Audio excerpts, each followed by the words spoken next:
Good morning विद्यार्थी मित्रों। आज हम इकाई 7 के अभ्यास के चौथे प्रश्न की चर्चा करेंगे। प्रश्न 4, दिए गए ढांचे के आधार पर कहानी लिखकर उसे उचित शीर्षक दीजिए।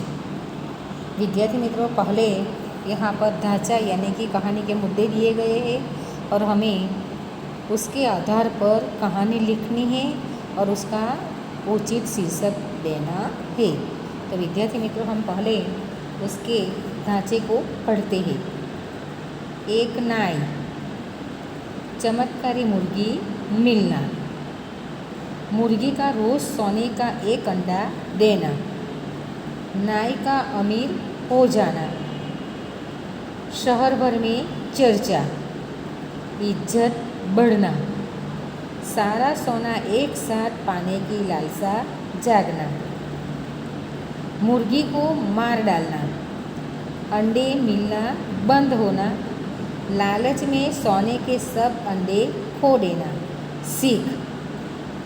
तो विद्यार्थी मित्रों, यह कहानी हमने पहले भी सुनी है और लिखी भी है कि एक नाई के पास एक मुर्गी थी। वो सोने का अंडा देती थी और नाई उसे बेचकर बहुत धन कमा लिया, अमीर हो गया और शहर भर में उसकी चर्चा भी होने लगी, इज्जत भी बढ़ गई। लेकिन नाई के मन में क्या विचार आया? उसका मन लालची हो गया, लालसा जागी उसके मन में कि क्यों न मैं मुर्गी को काट कर उसके पेट में से सारे अंडे निकाल दूँ और सारे अंडे मिलेंगे तो मुझे बहुत सारा धन मिलेगा, पैसा मिलेगा। और इसीलिए वह क्या करता है, लालच में आकर मुर्गी को काट डालता है।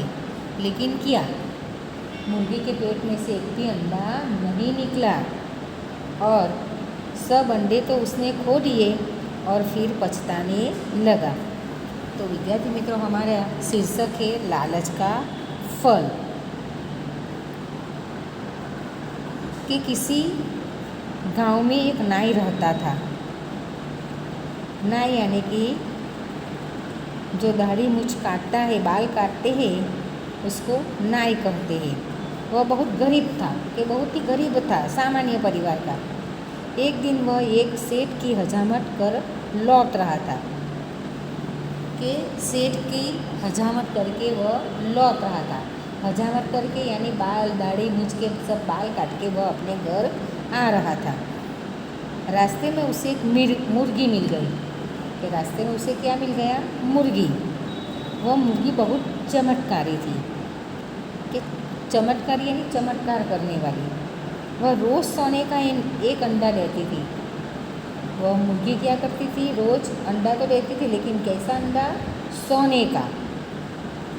कुछ ही समय में नाई अमीर हो गया और कुछ ही दिन बीते कि नाई तो अमीर हो गया, क्योंकि रोज़ मुर्गी सोने का अंडा देती थी और उसे बेचकर नाई को बहुत सारे पैसे मिले और वह अमीर हो गया।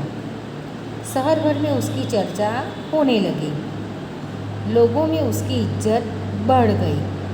कि शहर में उसकी चर्चा होने लगी कि नाई के पास इतना धन आ गया कि वो रोज़ मुर्गी सोने का अंडा देती है और वह बेचकर उसके पास बहुत सारे पैसे आ गए और समाज में उसकी इज्जत भी बढ़ गई। कि पैसे आने पर हमारी इज्जत बढ़ जाती है, अगर हमारे पास पैसे नहीं है तो कोई हमारी इज्जत नहीं करता। एक दिन नाई ने सोचा कि इस मुर्गी के पेट में तो सोने के बहुत सारे अंडे होंगे। वो सोचने लगा, क्या विचार आया कि मुर्गी के पेट रोज़ वो सोने का अंडा देती है तो उसके पेट में तो बहुत सारे अंडे होंगे। यदि मैं इसका पेट चीर डालूं तो सोने के सभी अंडे मुझे एक साथ मिल जाए। कि अगर मैं उसका पेट चीर डालूं, कि उसे काट डालूं, तो उसके पेट में से बहुत सारे अंडे मिलेंगे और उनको पाकर मैं बहुत धनवान बन जाऊंगा और वह अंडे पाकर मैं बहुत ही धनवान हो जाऊंगा। ऐसा सोचकर नाई ने मुर्गी को मार डाला। कि उसके मन में विचार आया, लालसा जागी, लालच हुई कि मुर्गी रोज़ एक ही अंडे देती है, इसके बदले में मुर्गी का पेट चीर डालूँ तो मुझे बहुत सारे अंडे मिलेंगे और वह बेचकर मैं बहुत सारा धन कमाऊँगा। तो उसके लालसा जागी और उसने क्या किया, मुर्गी को मार डाला। उसे मुर्गी के पेट में से एक भी अंडा नहीं मिला। पर क्या हुआ, मुर्गी के काटने पर मुर्गी के पेट में से उसे एक भी अंडा नहीं मिला। अब उसे सोने के अंडे मिलना बंद हो गया कि जो मुर्गी रोज़ एक एक अंडा देती थी वह मिलना बंद हो गया। नाई को बहुत पछतावा हुआ। अब क्या हुआ, उसको बहुत पछतावा हुआ। सचमुच लालच का परिणाम बहुत बुरा होता है। और लालच का परिणाम कैसा आता है, बहुत बुरा आता है कि वह लालच करने गया और लालच ने मुर्गी को मार डाला और मुर्गी भी मर गई और सोने का अंडा भी बंद हो गया। तो हमें कभी भी लालच करनी नहीं चाहिए। जो हम लालच करेंगे तो उसका परिणाम हमें बुरा ही भुगतने को मिलेगा।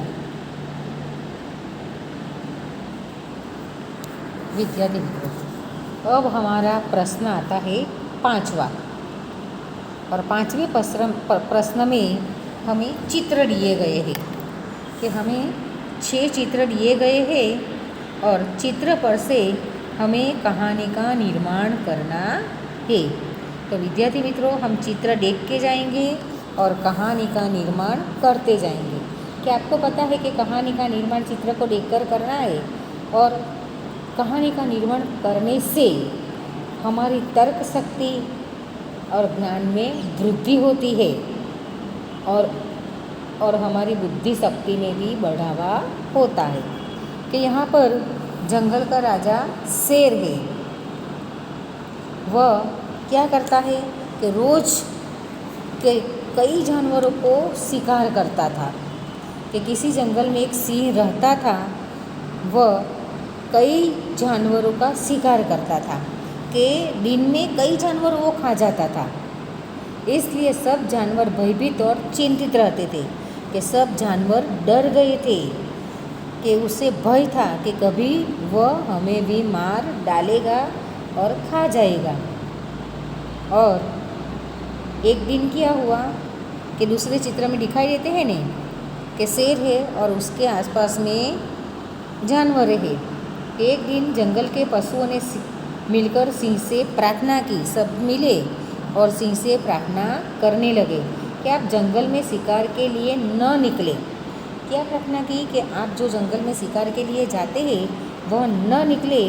हम प्रतिदिन निश्चित समय पर एक जानवर आपके पास भेज देंगे कि हम जो समय एक ही समय पर जो समय हम तुम्हें देते हैं वह समय पर हम जानवर को आपके पास भेज देंगे।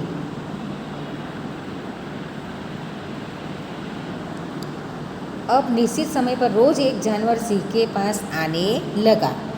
कि अब समय के अनुसार रोज़ एक एक जानवर सिंह के पास आने लगा। एक दिन एक खरगोश की बारी आई। कि किसकी बारी आई? खरगोश की। उसने एक तरकीब सोची। वह जानबूझकर सिंह के पास देर से पहुंचा। कि एक दिन खरगोश की बारी आई और वह जानबूझकर सिंह के पास देर से पहुंचा। सिंह को बहुत गुस्सा आया कि उसके देर से पहुंचने पर सिंह को बड़ा गुस्सा आया। उसने देर से आने का कारण पूछा कि क्यों भाई, तुमने इतनी देरी क्यों लगा दी, क्यों तुम देर से आए? तब खरगोश ने क्या कहा? तब खरगोश ने कहा कि महाराज, रास्ते में मुझे एक दूसरा सिंह मिल गया था। तो उसने क्या बात बताई कि रास्ते में मुझे एक दूसरा सिंह मिल गया था। वह मुझे मारकर खाना चाहता था। कि वह क्या करना चाहता था? मुझे मारकर खाना चाहता था। उसे जल्दी वापस लौटने का वादा कर मैं आपके पास आया हूँ। कि मैं उसे वादा करके आया हूँ मैं कि आपके पास मैं जल्दी लौट के आऊँगा।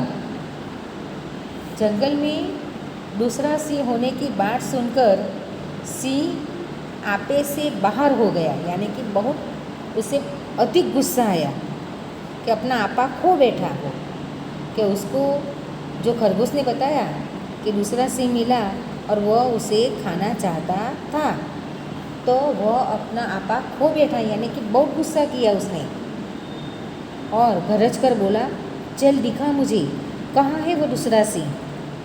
कि खरगोश को क्या कहने लगा कि चल दिखा मुझे कहाँ है वो दूसरा सिंह, मैं अभी उसका काम तमाम करता हूँ।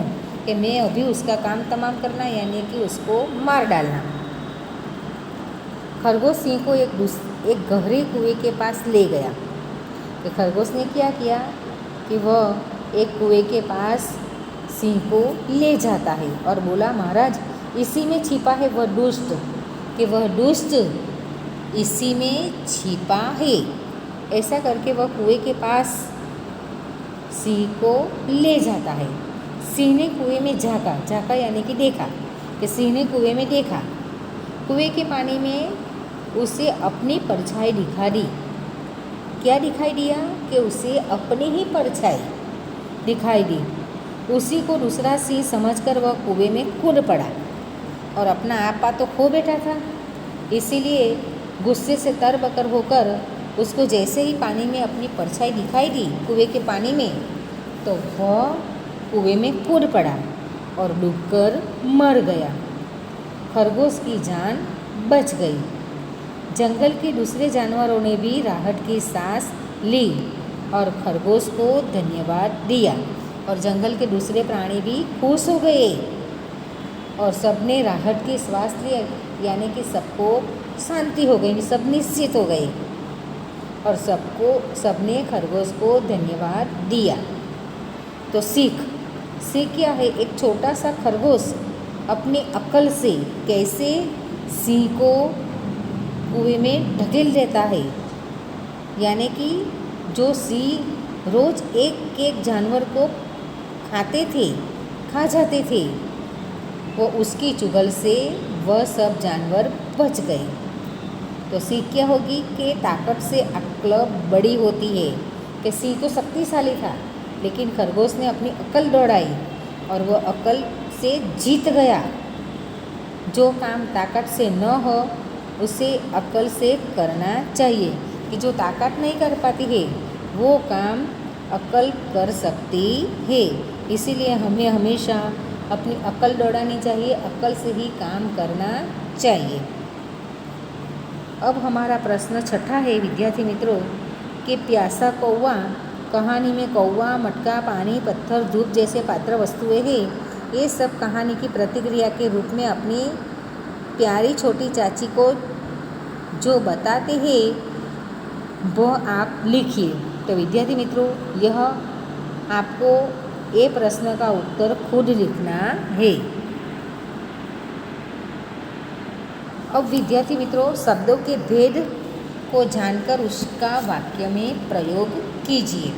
कि हमारा प्रश्न है 7वां, इसमें आते हैं कि शब्द का भेद, कि यहाँ हमारे शब्द के भेद बताना है और उसका हमें वाक्य में प्रयोग करना है। तो हमारा पहला शब्द है आदि। आदि, तो आदि का अर्थ होता है आरंभ और आदि का अर्थ होता है अभ्यस्त, यानी अभ्यास। तो इससे हम क्या वाक्य बनेंगे? पहले से आदि, इस कहानी का आदि और अंत बहुत रोचक है। और आदि का है मैं सुबह जल्दी उठने का आदि हूँ, यानी कि अभ्यासी हूँ। दूसरा है अपेक्षा, यानी आशा, मुझे आपसे यही अपेक्षा थी। उपेक्षा, ध्यान न देना यानी तिरस्कार, उसने स्वास्थ्य की उपेक्षा की।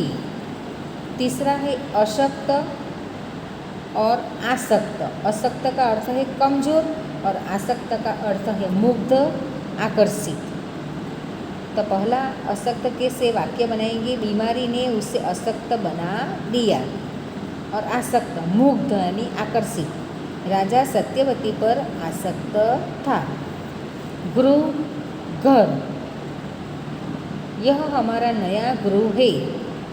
गृह का अर्थ होता है घर और ग्रह भी। तो ग्रह यानी बुध शुक्र आदि ग्रह। ग्रहों की तरह हमारी पृथ्वी भी एक ग्रह है कि इन सब ग्रहों की तरह हमारी पृथ्वी भी एक ग्रह है। बाहर बाहर बाहर का अर्थ है बसंत और बाहर का अर्थ है सीमा के पार। बागों में बाहर आई हुई है और बाहर सीमा के पार लोग घरों से बाहर निकल आए। शौक, शौक यानी चस्का रुचि और शौक, शौक यानी दुख। शौक, पहला शौक का अर्थ वाक्य बनाएंगे कि उसका अर्थ है चस्का रुचि, मुझे घूमने फिरने का शौक है। और दूसरा शौक है दुख। तो माँ के मरने पर उसे बहुत शौक हुआ। अब विद्यार्थी मित्रों हमारा स्वाध्याय। तो हमारे स्वाध्याय में हमें 2 कहानी दी गई है कि पहली तो है कहानी, प्रश्न है कहानी को आगे बढ़ाइए, कहानी को अपने आप लिखिए। कि एक दिन अकबर ने बीरबल से पूछा, बीरबल दुनिया में सबसे अधिक शक्तिशाली कौन है? बीरबल ने क्या कहा होगा? कहानी आगे बढ़ाइए। कि विद्यार्थी मित्रों कि बीरबल से अकबर ने प्रश्न पूछा है कि इस दुनिया में सबसे अधिक शक्तिशाली कौन है। अब हम कहानी को आगे बढ़ाएंगे कि एक दिन अकबर ने बीरबल से पूछा, बीरबल दुनिया में सबसे अधिक शक्तिशाली कौन है? बीरबल ने फौरन उत्तर दिया, जहापना दुनिया में सबसे अधिक शक्तिशाली सूरज है। कि बीरबल ने क्या उत्तर दिया कि सबसे अधिक शक्तिशाली सूरज है। अकबर ने पूछा कैसे?